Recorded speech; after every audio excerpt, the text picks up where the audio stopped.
Mixie చేసుకున్న లేదా smash చేసుకున్న ఆలు రాజ్మాలో ఒక స్మాల్ మీడియం సైజ్ ఆనియన్,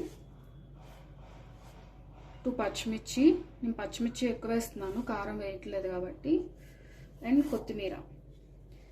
దీంట్లో 2 tablespoons salt and half tablespoon chaat masala, 2 tablespoons corn flour and half lemon.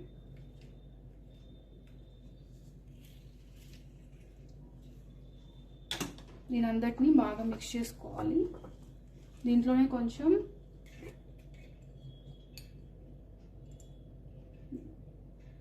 Dhaniya powder వేసి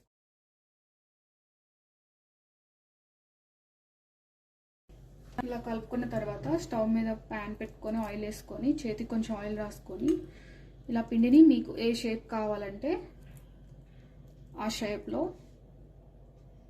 తీసుకొని ఇలా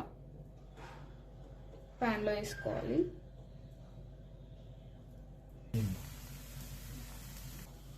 ఇలా 2 సైడ్స్ ఎర్రగా కాల్చుకొని ఇలా ప్లేట్లోకి తీసుకోవాలి. వీటిని షేజ్వాన్ సాస్తో కానీ మైనీస్తో కానీ టమాటో సాస్ అలా దేంతో ఏ సాస్తో తిన్నా బాగుంటుంది.